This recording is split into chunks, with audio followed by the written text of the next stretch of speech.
حضرت معاویہ صحابی ہیں، کاتب وحی ہیں، حضور کے برادر نسبتی ہیں، صالح ہیں، ام حبیبہ بہن ہے ان کی جو حضور کی زوجہ محترمہ ہے، ان کا مقام بہت بلند ہے، لیکن ہم انہیں خلفائے راشدین میں شامل نہیں کرتے، اس لیے کہ ان کا جو خلافت کو اختیار کرنا یا حکومت اختیار کرنا یہ قبائلی عصبیت کی بنیاد پر تھا، باہمی مشورے کی بنیاد پر نہیں تھا۔ لیکن 20 سال تک ان کا دور حکومت ہے اور کوئی خونریزی نہیں، کوئی غارت گری نہیں، کوئی اختلاف نہیں، کوئی بغاوت نہیں، کوئی جھگڑا نہیں، مدبر اس درجے کے تھے۔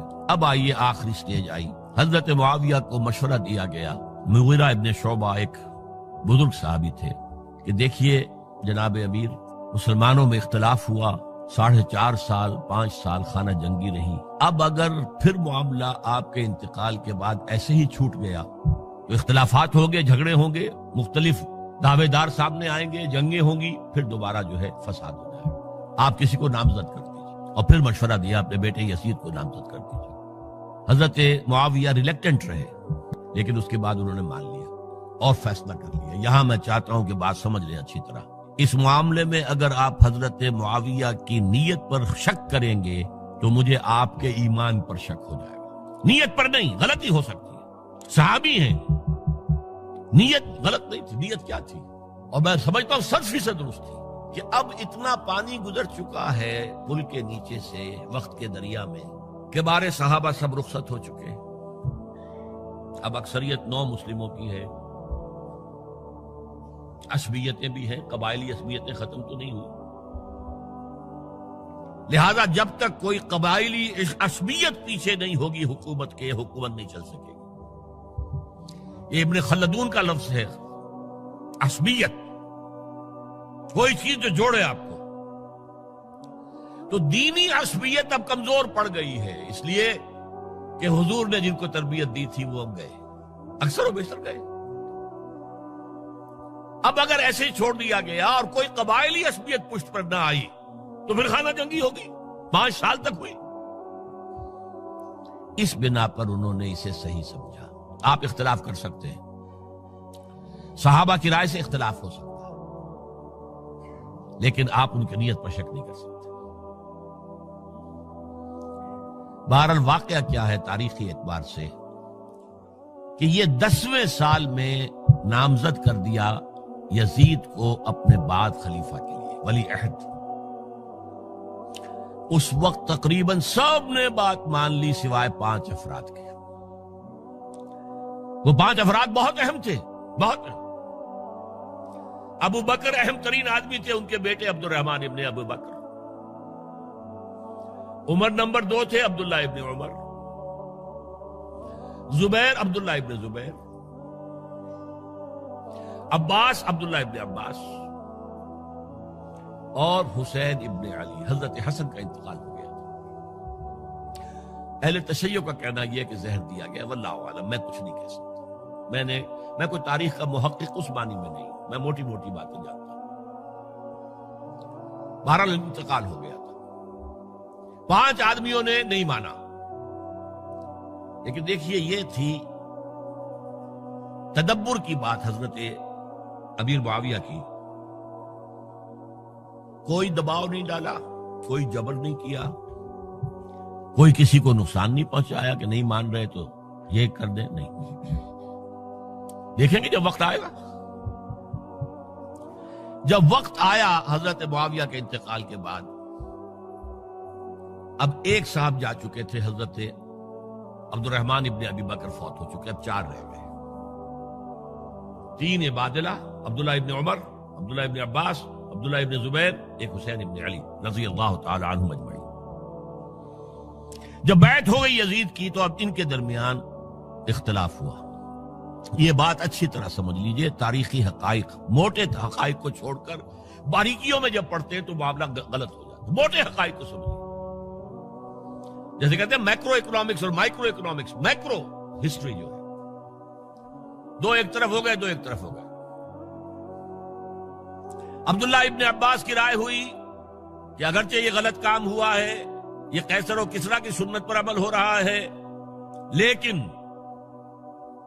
یہ ایسی بڑی بات نہیں ہے کہ خون ریزی شروع کر دی جائے اور امن و امان ختم ہو جائے۔ یہی بات عبداللہ ابن عمر کی ہو گئی، یہ دو تو ایک یکجا ہو گئے. مصلحت کہہ لیں جو بھی سمجھے، لیکن نیت پر حملہ نہیں کر سکیں گے آپ. دیانتاً انہوں نے یہ سمجھا کہ اب جب کہ ہو گیا معاملہ تو ٹھیک ہے. حرام مطلق تو کہیں نہیں لکھا ہوا قرآن کے اندر کہ بیٹا نہیں ہو سکتا، کہیں نہیں لکھا ہوا. بہرحال ان دو کی رائے یہ ہوئی کہ اگرچہ کام غلط ہے لیکن اتنا غلط نہیں ہے کہ اس کو چیلنج کیا جائے اور اس سے جو ہے خانہ جنگی شروع ہو جائے اور فساد شروع ہو جائے. دو کی رائے یہ ہوئی کہ نہیں، we have to challenge it come what may. Abdullah ابن زبیر، حسین ابن علی رضی اللہ تعالی عنہما یا عنہم، تو یہ دو علیحدہ. ان دو میں اب اختلاف ہوا. عبداللہ ابن زبیر کی رائے یہ تھی کہ یہی مقیم رہو مکے میں، حجاز میں، مکے اور مدینے میں، یہاں سے ریزسٹنس موومنٹ ہم شروع کریں گے، کیونکہ یزید کی خلافت تو دمشق میں تھی، بہت دور. حضرت حسین کو خطوط آ رہے تھے کوفے سے. کوفہ حضرت علی کا صدر مقام رہا تھا، اور جن سبائیوں نے فتنہ پیدا کیا تھا حضرت عثمان کے خلاف وہ بھی وہیں آباد تھے. انہوں نے خطوط کا تانتا باندھ دیا، آپ آئیے ہم آپ سے بیعت کریں گے اور کھڑے ہوں گے اور مقابلہ کریں گے اور اس یزید کی حکومت ختم کریں گے. ڈاک کے تھیلے بھرے ہوئے. حضرت حسین نے فیصلہ کیا کوفے جانے کا، بہت روکا. عبداللہ ابن عباس بہت ان سے بزرگ تھے عمر میں، اور ویسے بھی ایک اعتبار سے نانا تھے، ایک اعتبار سے پردادا تھے. حضرت عبداللہ ابن عباس حضور کے چچا زاد بھائی تھے، تو نانا ہو گئے کہ نہیں؟ حضور نانا تھے کہ نہیں؟ اور حضور کے چچا تھے حضرت عباس، ان کے بیٹے ہیں. تو اس اعتبار سے حضرت علی رضی اللہ تعالیٰ عنہ کے کیا ہو گئے؟ چچا. بہرحال میں کچھ گڑبڑ کر رہا ہوں اس وقت. وہ دوڑتے جا رہے تھے کہ حسین خدا کے لیے مت جاؤ، خدا کے لیے مت جاؤ، یہ کوفی تمہارا ساتھ نہیں دیں گے. الکوفی لا یوفی، کوفی وفا نہیں کرتا وعدہ. اور خدا کے لیے اگر جانا ہے اپنے گھر والوں کو یہاں چھوڑ دو. بس حضرت حسین پر رضی اللہ تعالی عنہ جو ایک کیفیت تھی، انہوں نے سب باتوں کو نظر انداز کیا. وہاں ہزاروں لوگوں نے مسلم بن عقیل جو حضرت حسین کے نمائندے کی حیثیت سے پہلے گئے تھے، ان کے ہاتھوں پر بیعت کیا. وہ خطوط آ رہے تو اور بھی بات پختہ ہو گئی. ابھی راستے ہی میں تھے کہ پتہ چلا کہ ابن زیاد گورنر بن کر آیا ہے، اور اس نے جو وہاں پر تشدد کیا ہے اور ڈنڈا برسایا ہے، سب بیعت توڑ کے گھروں میں چھپ گئے. اور مسلم بن عقیل جو ہیں وہ بے یار و مددگار شہید بھی کر دیے گئے. حضرت حسین نے ارادہ کیا کہ واپس ہو جائے مدینے کی طرف. اب مسلم بن عقیل کے بیٹے جو ہیں، وہ عرب کی ایک غیرت ہے، ایک آنر جسے آج کل کہتے ہیں، ہم اپنے باپ کا بدلہ لیے بغیر نہیں جائیں گے. اور حضرت حسین کی شرافت اور مروت، یہ لوگ میرے ساتھ آئے تھے نا، میرا ساتھ دے رہے تھے، اب میں ان کا ساتھ کیسے چھوڑوں. بہرحال وہ حادثہ فاجعہ ہو کر رہا، اور اس میں سب سے بڑا سبب جو بنا ہے وہ میں چاہتا ہوں جس کی طرف کسی کی نگاہ نہیں گئی. افسوس یہ ہے کہ میرا اس پر جو کتابچہ ہے سانحہ کربلا وہ آؤٹ آف پرنٹ تھا. کوشش تھی کہ آج یہاں وہ پیش کیا جاتا. مختصر ترین، لیکن آپ دیکھیں گے کہ کلیئر ہو جاتی ہے ہسٹری. دو کتابچے ہیں.